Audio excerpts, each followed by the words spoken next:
माता लक्ष्मी ने पूछे। भगवान विष्णु से दो प्रश्न, कौन सा काम स्त्री पति से पहले करना चाहती है और कौन सी चीज स्त्री अपने पति को मरते दम तक नहीं देना चाहती है। आपको बहुत कुछ सीखने वाली है। इस कहानी से पता चलेगा कि स्त्री कौन सी चीज अपने पति को नहीं देती है और कौन सा काम वो पति से पहले करना चाहती है। दोस्तों, वैसे देखा जाए तो विवाह होने के बाद एक स्त्री पूर्व रूप से पति को समर्पित हो जाती है। स्त्री की हर चीज पर पुरुष का अधिकार होता है और पुरुष की भी हर चीज पर स्त्री का अधिकार होता है। स्वेच्छा से एक महिला अपने पति को खुश रखने के लिए हर वह चीज उसे सौंप देती है जिसमें पति की खुशी होती है। पर ऐसी क्या चीज है जो स्त्री मरते दम तक अपने पति को नहीं देती? ऐसा कौन सा काम है जो पति से पहले करना चाहती है? मित्रों, यह प्रश्न सुनने में थोड़ा अजीब जरूर लगता होगा, पर यह प्रश्न हमारे धर्म और रीति रिवाज से पृथक नहीं है। इसलिए इसका उत्तर लगभग सभी जानते होंगे कि कौन सी चीज है जो पुरुष जीते जी अपनी पत्नी को दे सकता है, पर स्त्री जीते जी अपने पति को नहीं दे। शक्ति तो आई सुनते हैं इस कहानी के मध्य से। मित्रों, बात कुछ पुरानी है। एक बार बैकुंठ पर भगवान विष्णु और माता लक्ष्मी चौसर का खेल खेल रही थी। खेल ही खेल में उनके बीच वार्तालाप हो रहा था। माता लक्ष्मी ने सोचा कि क्यों ना विष्णु से कुछ ज्ञान भी अर्जित कर लिया जाए। यही सोचकर माता लक्ष्मी ने उसे बीच बीच में प्रश्न करती जाती थी, जिनका जवाब भगवान विष्णु बड़े ही सुंदर ढंग से देते थे। प्रश्न करते करते माता लक्ष्मी ने एक ऐसा प्रश्न पूछ लिया जो बड़ा ही महत्वपूर्ण था। माता लक्ष्मी ने पूछा है, भगवान मुझे यह बताइए, एक स्त्री और पुरुष का रिश्ता टूट भी जाता है। कहते हैं इसमें कपट के लिए कोई स्थान नहीं है। अगर स्त्री पुरुष के बीच कपट आ जाता है तो रिश्ता टूटने की गाघर पर पहुंच जाता है। और जहां प्रेम होता है वहां विश्वास होता है, वही गृहस्थ जीवन खुशहाल होता है। और जहां झूठ और कपट का अंश होता है वहां गृहस्थ जीवन कल और कलेशों से भरता रहता है। वहां पति और पत्नी के रिश्तों में कोई मजबूती नहीं रहती। इसलिए मैं ये जानना चाहती हूं कि स्त्री कौन सी चीज अपने पति को मरते दम तक नहीं देती और कौन सा काम वो पति से पहले करना चाहती है, जबकि हर काम में स्त्री अपने पति को ही आगे रखती है। फिर ऐसा कौन सा काम है जो वो पति से भी पहले करना चाहती है? दोस्तों, माता लक्ष्मी के दोनों प्रश्नों को सुनकर भगवान विष्णु मुस्कुराते हुए बोले, हैं देवी, जिन प्रश्नों के उत्तर तुम जानना चाहती हो उनके जवाब मैं तुम्हें कहानी के माध्यम से सुनता हूं। ध्यान से सुनो। धरती लोक पर एक बड़ा ही सुंदर नगर था। इस नगर के राजा के बेटे का विवाह होने वाला था। राजा के महलों को, नगर की गलियों को फूलों से, रंगों से सजाया जा रहा था। उधर राजकुमार का विवाह जीस कन्या से होने वाला था। वो बहुत ही रूपबंद थी। राजकुमार अपने कक्ष में पड़ा हुआ राजकुमारी के बारे में सोच रहा था। सोचते सोचते अचानक से उसके मन में राजकुमारी से मिलने की इच्छा जागृत हो उठी। वो उसी क्षण राजकुमारी के पास जाना चाहता था। उसने एक योजना बनाई और सबसे छुपाते छुपाते महल से निकल चला।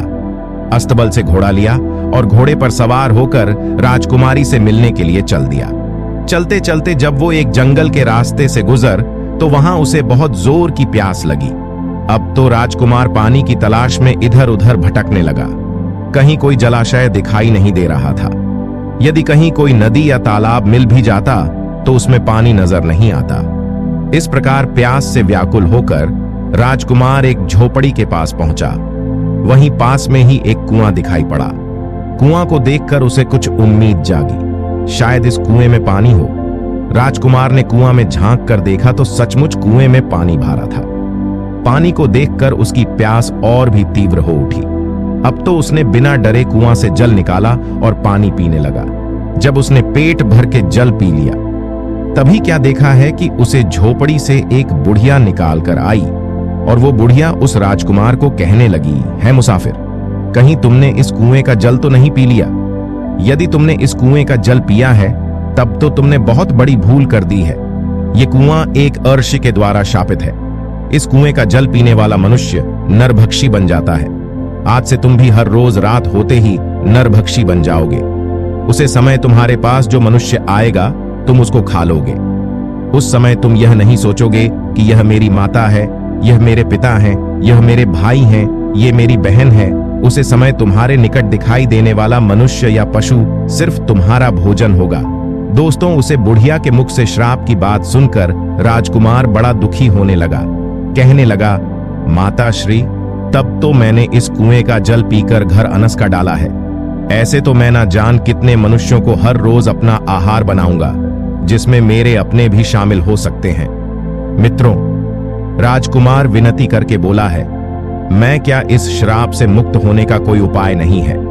यदि नहीं है तो मैं अपने आप को ही खत्म कर लूंगा, जिससे मैं किसी दूसरे को मारकर अपना भोजन बनाऊं। तब बूढ़ी मां कहती है, बेटा, श्राप से मुक्त होने का उपाय तो है, यदि आप कर सको तो। राजकुमार बोला, है मां साहब, मुक्त होने के लिए मैं काल से भी लाड़ जाऊंगा, तुम बताओ तो सही। तो बुढ़िया कहती है, बेटा, यहां से कुछ मील की दूरी पर एक ऊंचा सा पहाड़ है। उस पहाड़ पर हरे भरे पेड़ पौधों से भारत हुआ जंगल है। इस पहाड़ पर एक कायाकल्प नाम की बूटी है, तो तुम इस भयंकर श्राप से मुक्त हो सकते हो। लेकिन इतना ध्यान रखना, रात होने पर तुम किसी एकांत स्थान पर जाकर छुप जाना। यदि आप कहीं मनुष्य की बस्ती में ठहर गए तो न जाने कितने निर्दोष मनुष्य तुम्हारा आहार बन जाएंगे। मित्रों, राजकुमार ने कहा, ठीक है। इतना कहकर राजकुमार उस बूटी को ढूंढने के लिए चल दिया। इधर माता लक्ष्मी और भगवान विष्णु इस दृश्य को देख रहे थे। लक्ष्मी जी कहने लगी, हे प्रभु, मेरे को समझ में नहीं आ रहा है कि आप मेरे प्रश्न का उत्तर किस प्रकार देना चाहते हैं। भगवान विष्णु, भोले देवी, धैर्य रखिए, आपको आपके प्रश्नों के जवाब इसी कहानी से मिलने वाले हैं। आप बस इस कहानी को ध्यान से सुनती जाइए। दोस्तों, उधर वो लड़का राजकुमार बड़ा चिंतित होता हुआ उस पर्वत की ओर बढ़ता जा रहा था। औषधि वाला पर्वत वहां से काफी दूर था। इधर अंधेरा भी हो चला था। राजकुमार ने सोचा कि अब आगे का रास्ता मैं सुबह सूर्य निकालने के बाद तय करूंगा। पहले मैं किसी निर्जन स्थान पर जाकर रात गुजार लेता हूं। यदि मैं नरभक्षी बन गया तो मेरे द्वारा निर्दोष लोगों की जान चली जाएगी। मित्रों, राजकुमार अब राजकुमारी से मिलने का विचार तो त्याग ही चुका था, क्योंकि वो जानता था कि इस दशा में राजकुमारी से मिलन भी उसके लिए हितकर नहीं है। वो राजकुमार गांव और नगरों को बचता हुआ जंगल की ओर चला गया, जहां किसी मनुष्य के आने जान का मार्ग नहीं था। उसने अपने आप को एक पर्वत की गुफा में बंद कर लिया। इधर काफी रात हो चली थी। वो राजकुमार नरभक्षी के रूप में परिवर्तित होने ही वाला था। इधर दोस्तों, राजकुमार ने जिस गुफा में अपने आप को छुपाया था, इस गुफा में एक बड़ा ही खूंखार भेड़िया रहता था। वो भेड़िया आए दिन लोगों की जान लेता रहता था।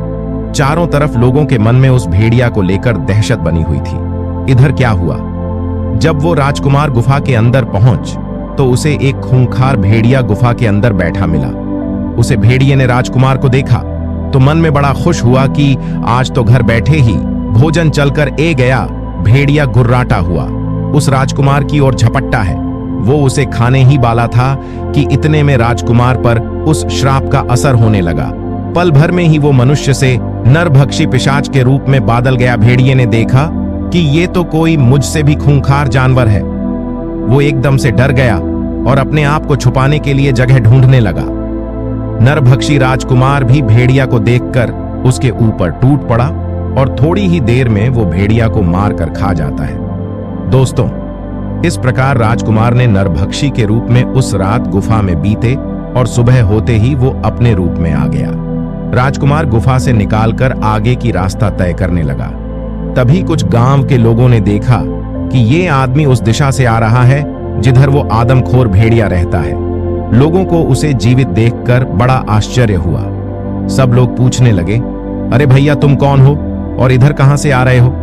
इधर तो एक बड़ा ही खूंखार भेड़िया रहता है जो लोगों को मार कर खा जाता है। तुम भला जीवित कैसे बच गए?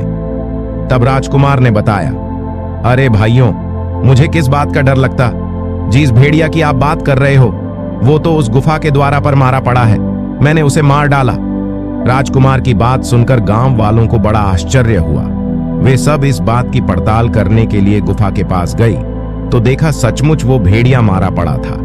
यह देखकर लोगों के मन में भेड़िया को लेकर जो दहशत थी वो खत्म हो गई और पूरे राज्य में इस बात की खबर फैल गई कि एक समाज पुरुष ने उसे भेड़िया को मार डाला है। जब ये बात वहां के राजा को पता चली तो वो राजा उसे राजकुमार को मिलने के लिए अपने महल में बुलाता है और कहता है, तुमने उसे भेड़िया को मारकर हमारी प्रजा को निर्भय कर दिया है। मैं तुम्हारी वीरता और साहस का कायल हो गया हूं। तुमने मुझे बहुत बड़ी प्रसन्नता दी है।